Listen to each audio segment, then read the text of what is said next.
Good morning, YouTube. She got J Crew to you coming at you with another video here on July 30th, 2022. Got a news story here that some of y'all guys have probably become familiar with over the past week or so. It's a story about a Brooklyn pastor who was robbed while he was actually doing a story, while he was actually doing a sermon rather, in front of his congregation. He has one of those setups to where he has his own building, like in Brooklyn, and, while he was doing his sermon, um, apparently some guys came in and they robbed him while he was live streaming this, on the internet and probably through their service. And a lot of people have expressed their opinions about this, and I've kind of waited to express mine because I want to see, where this story led, where the rabbit hole went, before I went forward, because the brother's a pastor. A lot of people have kind of been laughing at him low key, and also he was known for being one of these kind of pastors that was real flashy, had a lot of jewelry or whatever on him. He was known to be riding around a nice car, so people look to him as a fleecer, as a guy who kind of would take advantage of people's kind of nature and just kind of, preach the word of God while, stacking his paper, not so secretly. I got a news story here I want you guys to watch, and it's pretty much involving. It's a news story that basically covers this story, and after that, I'm gonna get into more of my thoughts on what happened about Pastor Lamor M Whithead, not Lamar for those of you all who want to look him up. But it's Lamor, Lamor Miller Whitehead, Lamor M Whitehead. I'm gonna let this news story run, and I'm gonna go ahead and give my thoughts, on this particular issue. Well, a bishop in Brooklyn was robbed at gunpoint right in the middle of delivering his Sunday sermon. This was yesterday. So the frightening encounter was all caught on the church's live stream. And tonight, the bishop is telling us what was going through his mind as it all unfolded. Arthur Chen in the newsroom now with what he had to say. Arthur. Glory, Steve. This sermon taking place yesterday. The bishop was asking his congregation if they've ever lost faith after seeing someone die. Seconds later, masked gunmen were in their faces and nobody knew if it was a robbery or if they were about to experience a mass shooting. Yo. All right. While delivering a Sunday sermon on a live stream, 3 masked gunmen are seen storming the Leaders of Tomorrow International Ministries in Brooklyn, forcing Bishop Lamor Whithead to the ground. He says the gun was even pointed in the face of his 8-month-old daughter. Women and children started to scream, and they put the gun to my back, and they put the gun to my daughter's face. This is atrocious, right? For men to come in during service and lay the entire church down at gunpoint. The bishop says the gunman stole more than $1 million worth of jewelry and gems, including expensive watches and even his wedding band. While the sermon was going out live from the second floor of this building, some congregants were there in person. It's threatening for the people that come to church that day. It's horrible. Whitehead once served 5 years in prison for identity theft and grand larceny. In his current life, he is known for his opulent flashiness and claims to be a mentee of Mayor Eric Adams. The bishop recently attempted negotiating the surrender of Q-Train murder suspect Andrew Abdullah and showed up at the police precinct in a $400,000 Rolls Royce, but the NYPD took Abdullah into custody on their own. Now, the bishop is offering a $50,000 reward for the arrest of the gunmen who robbed him, urging them to turn themselves in. I'm praying for them, but I want justice to prevail, because they can't just run into these churches like this, man. If you can run into the church, you can run anywhere. Now, it's unclear tonight if the suspects knew their armed robbery was being filmed, including them getting into a white Mercedes and taking off. Regardless, the bishop says he will continue to hold services. As of right now, no arrests have been made. With Roe v. Wade overturned. So as you all see,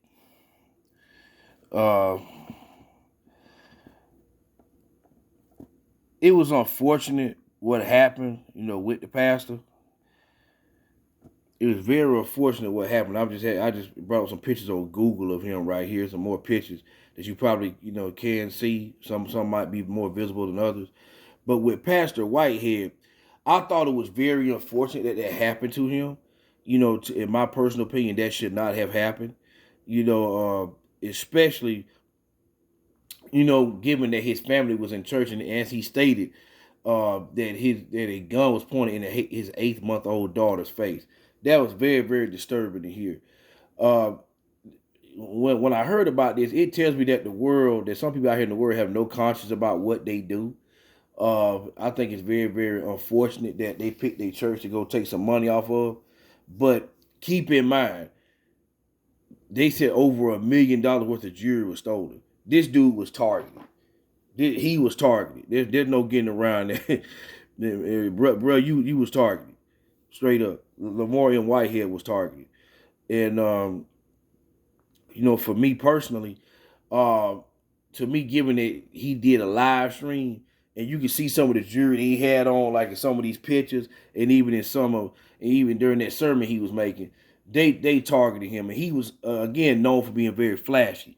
So to me, he kind of projected himself out there to the wolves who went out there and got themselves something to eat. That's how I personally view this. You know, he put themselves around the wolves, and they got something to eat off of him while he was in the jungle. If you can see in that news story, they showed where he has his church set up at. It's a little odd that he does it from a building. There's no sign on the outside that says, "Hey, this is my church.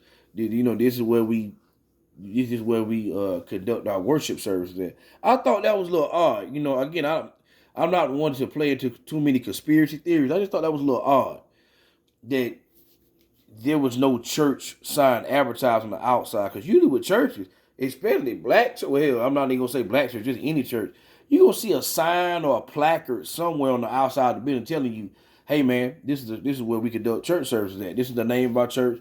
This is what time we conduct church services." You gonna see that somewhere you led a church, but you didn't see that there. It's like he just rented some kind of random space and decided to start doing his services. You know, I watched various videos over the past week in which people have discussed his criminal record in depth. As you heard during the news story, he did a bid in prison over identity theft and also, you know, grand larceny. Because I believe what happened again, you guys may have to, you know, check me on this, but he was found to have been riding in the car, using the identity of somebody else. Of course, that was not him. And I think that's when he began to catch an identity theft case, which he was eventually convicted of, or either he pled out to. And, you know, he also pled guilty to grand larceny. So that was one charge. I think another lady is suing him. This came out this past week over the fact that he took her life savings when she gave her money to him and expected him to invest it or something like that. But I don't think it went through like she wanted to. So she's you know, suing him for like $90,000 to $100,000. So there is some more controversy around this guy, some character questions with him. Everybody has a past, but let me say this: if you know, again, I wasn't there with him, of course, because I don't even know him personally when that whole identity theft case took place. But I can say this: the brother went inside the walls of prison. He seemed like he probably studied the book, and he came out and he hustling. That's what a lot of these pastors are doing. They hustling. They come out, you know, they gain favor with you. And if you give money to them for whatever reason to invest or just do regular worship services in terms of, you know, bring your tithes and offerings, they hustling to me. You know, because some of these people might be struggling like you wouldn't believe, but yet they'll go put their money in a church plate and say, "Here, let me give this to God." Not knowing what kind of person they really giving it to. And so again, I don't really besmirch him. I don't really, you know, show any kind of enmity towards him for being a pastor. He studied the book of Christ, you know, that Bible. He came out and he started preaching. He learned how to hustle legally, at least for the most part. Again, I don't know about these other cases he had going on with the lady. Said that he stole the life savings, but he found a way to do it apparently in a very legal way. Because he, as you heard the news story, he pulled up with somebody and associated with somebody else's criminal case in a Rolls Royce or something like that, $400,000 car, and obviously said he already had jewelry. I think I read somewhere this guy may stay like in a $1 million home. So he apparently has learned how to, get his hustle on through pastoring. So some of y'all might say fleecing or whatever, or stealing, or however you may say it. I can respect the fact this dude got himself together. As you can see the news, so he wearing like these designer glasses, you know what I mean? This little designer jacket he had on, and he wearing a nice suit. And a lot of these pics I got pulled up on Google, and it just shows you that he knew how to get himself together and then go from there. So I could, at the very least, respect Pastor Lamor M Whithead for doing that. I could respect him at the very least for doing that. Getting himself together and then going forward with his life. Again, like if you pull up different people's videos on this, it's amazing what kind of conspiracy theories are people are coming up with. They were talking about, some people think he set this all up because people were noticing some weird things in the video. They were saying that there was a camera that had what you call, I guess you could say, or what I'm calling a rolling head to it, meaning it could turn from left to right. Some people were thinking that the camera didn't turn far enough left or right to get a full picture of the thieves when they came in.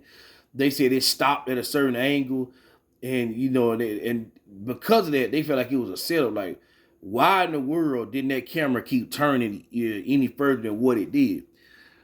There was some more people that said, well, we noticed that the pastor said he ran outside and that he saw them getting away. But there was some other things that were kind of weird about that to some people. They were saying that, well, if you notice, the guys who came in and started robbing, they ran up out of there. And, they went outside the pair to change their clothes like in a Mercedes and they left.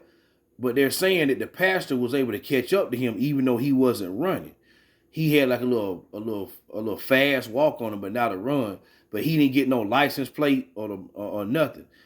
And they were like, wow, why did he get all that? Let me tell y'all something. When you in the middle of getting robbed or you in the middle of a crime being committed towards you and yours, you might not be thinking clear. You're not always going to be thinking clearly.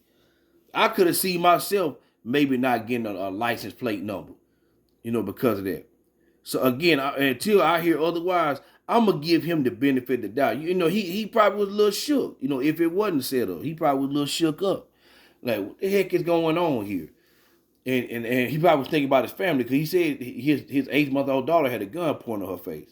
So I just think that was kind of weird that people just assuming certain things should have been done up front, given the fact that he's in the middle of being robbed, in terms of him and his congregation. So I thought that was weird. So there might not be, there's not going to be a script that people are going to follow in the middle of something that's going down like that. And I thought that was just kind of crazy. And keep in mind, he probably was able to catch up to him because they said they changed clothes when they were in the car. So they just didn't pull off like that. So people, I think they're not thinking this thing through all the way clear on from his perspective. Just got to put yourself in his shoes right now. But no question about it, the reason that a lot of people are taking shots at him is because he's a pastor. If you a pastor, some people just don't believe in you. They don't believe in the works you do. They think what you do was a joke. They think you're just a criminal. He was an ex-criminal, but again, at least for what we know, he's appeared to turn himself around for right now. I just want to get my thoughts on this story. The Brooklyn pastor up there in New York that got robbed. I thought this was a story that was worth posting on my page here. If you guys like the video, click the like button. If you want to subscribe, click the subscribe button. She got J. Crew to you. We'll see you next time, man. Y'all have a good one.